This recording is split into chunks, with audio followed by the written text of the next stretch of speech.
Hi everyone. இந்த வீடியோல நம்ம மெஷின் லேர்னிங்கோட ப்ராசஸ் பத்தி பார்க்கலாம். ஒரு மெஷினை ட்ரெயின் பண்றதுக்கு என்னென்ன ஸ்டெப்ஸ்லாம் ஃபாலோ பண்ணணும் அப்படிங்கிறத பத்தி தான் பார்க்க போறோம். ஃபர்ஸ்ட் ஒன் டேட்டா கலெக்ஷன், அதுக்கப்புறமா data pre processing, next one model selection, அடுத்தது மாடல் ட்ரெய்னிங், அடுத்தது model evaluation, next one model improvement, லாஸ்டா ப்ரெடிக்ஷன். மெஷின் லேர்னிங் ப்ராசஸோட ஃபர்ஸ்ட் ஸ்டெப் வந்து டேட்டா கலெக்ஷன். டேட்டா கலெக்ஷன் அப்படின்னா என்ன? நம்ம மெஷின் லேர்னிங் மாடலை என்ன பர்பஸ்க்காக ட்ரெயின் பண்ணுறோமோ அல்லது எந்த ப்ராப்ளமை சால்வ் பண்ணுறதுக்காக ட்ரெயின் பண்ணுறோமோ அதுக்கு ரிலேட்டடான டேட்டாஸை எல்லாம் ஃபஸ்ட்டு கலெக்ட் பண்ணணும். இது வந்து ரா டேட்டா அப்படின்னு சொல்வோம்.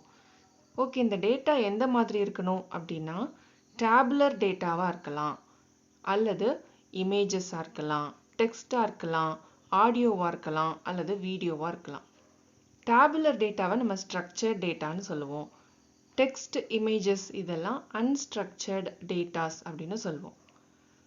இந்த டேட்டாஸ் எல்லாம் எங்கேருந்து எடுக்கலாம், எங்கேருந்து கலெக்ட் பண்ணலாம் அப்படின்னா சென்சார்லேருந்து கலெக்ட் பண்ணலாம், டேட்டா பேஸ்லேருந்து எடுக்கலாம், சிஎஸ்வி ஃபைல்லேருந்து எடுக்கலாம், வெப்சைட்லேருந்து எடுக்கலாம், அல்லது ஆன்லைன் ரிசோர்ஸஸ்லேருந்து எடுக்கலாம். மெஷின் லேர்னிங் ப்ராசஸோட அடுத்த ஸ்டேஜ் வந்து data pre processing. Data pre processing அப்படின்னா என்ன? நம்ம இது வரைக்கும் கலெக்ட் பண்ணி வச்சிருக்கிற டேட்டாவை ரா டேட்டா அப்படின்னு சொல்லுவோம். இந்த ரா டேட்டாவை க்ளீன் அண்ட் ஸ்ட்ரக்சர்ட் ஃபார்மேட்டுக்கு கன்வெர்ட் பண்ணுறது தான் டேட்டா ப்ரீ ப்ராசஸிங். சரி, ரா டேட்டா எப்படி இருக்கும் அப்படின்னா அன்ஆர்கனைஸ்டாக இருக்கும், இன்கம்ப்ளீட்டாக இருக்கும், ரிடண்டண்ட்டாக இருக்கும், அல்லது எரர்ஸ் இருக்கும். ஃபார் எக்ஸாம்பிள், இப்போ இந்த ஏஜ் அப்படிங்கிற ஆட்ரிபியூட்டுக்கு -25ன்னு கொடுத்துருக்காங்க. அப்போ ஏஜோட வேல்யூ எப்போவுமே மைனஸில் வராது. ஸோ இதைத்தான் எரர் டேட்டா அல்லது நாய்ஸி டேட்டா அப்படின்னு சொல்லுவோம்.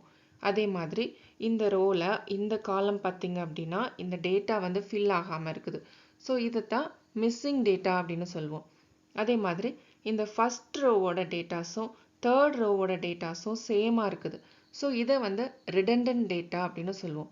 ஸோ இந்த மாதிரியான இன்கம்ப்ளீட் ஆர் எரர் டேட்டாவெல்லாம் ஹேண்டில் பண்ணுறது தான் டேட்டா ப்ரீ ப்ராசஸிங். ஸோ இந்த ப்ராசஸில் என்னெல்லாம் இருக்கும் அப்படின்னா மிஸ்ஸிங் வேல்யூஸை ஹேண்டில் பண்ணும், ரிடண்டன்ட் டேட்டாவை ரிமூவ் பண்ணும், கேட்டகரிக்கல் வேல்யூஸ், அதாவது இப்போ பார்த்தீங்கன்னா அந்த டிபார்ட்மெண்ட்டில் சிஎஸ்சி, இசி அப்படின்ட்டு இருக்குது. ஸோ ஒவ்வொரு டிபார்ட்மெண்ட்டுக்கும் ஒவ்வொரு வேரியபிள் அசைன் பண்ணோம், 1, 2, 3 அந்த மாதிரி.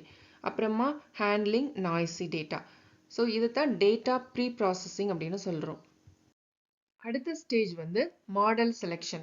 மாடல் செலெக்ஷன் அப்படின்னா நம்மளோட டாஸ்க்குக்கு அல்லது நம்மளோட ப்ராப்ளமுக்கு எந்த மாடல் பெஸ்ட்டாக இருக்குதோ, எந்த மாடல் சூட்டபிளாக இருக்குதோ அதை சூஸ் பண்ணுறது தான் மாடல் செலெக்ஷன்.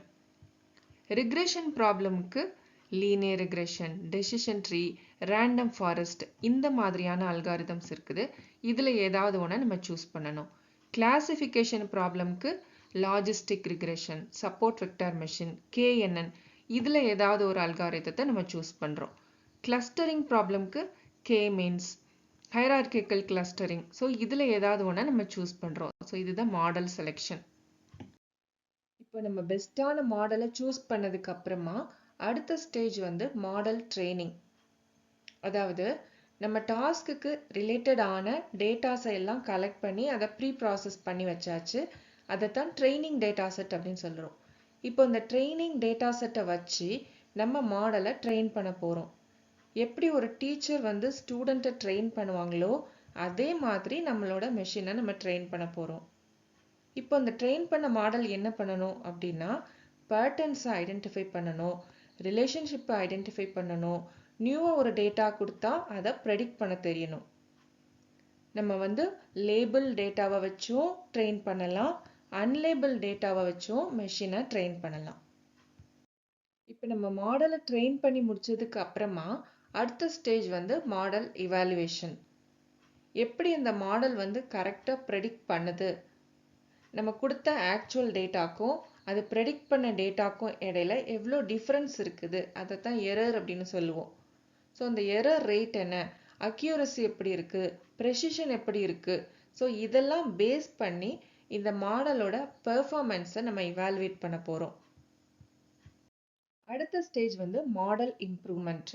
இப்போ ஒரு நியூ டேட்டா கொடுத்து அந்த டேட்டாக்கு அந்த மாடல் எப்படி கரெக்டாக ப்ரெடிக்ட் பண்ணுது அப்படின்னு பார்க்குறோம். சப்போஸ் அந்த மாடல் கரெக்டாக ப்ரெடிக்ட் பண்ண முடியல அப்படின்னா நம்ம திரும்பவும் அந்த மாடலை ரீட்ரெயின் பண்ணுறோம் with new set of data. இப்போ ஒரு புது செட் ஆஃப் டேட்டாஸை வச்சு அந்த மாடலை திரும்பவும் ரீட்ரெயினிங் பண்ணுறோம் ஃபார் பெட்டர் பெர்ஃபார்மன்ஸ். இதைத்தான் மாடல் இம்ப்ரூவ்மெண்ட் அப்படின்னு சொல்கிறோம். மெஷின் லேர்னிங் ப்ராசஸோட ஃபைனல் ஸ்டேஜ் வந்து ப்ரெடிக்ஷன் அண்ட் டிப்ளாய்மெண்ட். இப்போ நம்ம கொடுக்குற டேட்டாஸ்க்கு மாடல் கரெக்டாக ப்ரெடிக்ட் பண்ணிருச்சு அப்படின்னா இப்போ அதை ரியல் வேர்ல்டு என்விரான்மெண்ட்டுக்கு கொண்டு வரோம், அதாவது யூசர்கிட்ட ஒப்படைக்கிறோம். இப்போ அந்த மாடல் என்ன பண்ணணும், புதுசாக கொடுக்குற நியூ ஆர் அன்சீன் டேட்டாக்கு கரெக்டாக ப்ரெடிக்ட் பண்ணணும். ஸோ இதுதான் மெஷின் லேர்னிங்கோட ப்ராசஸ்.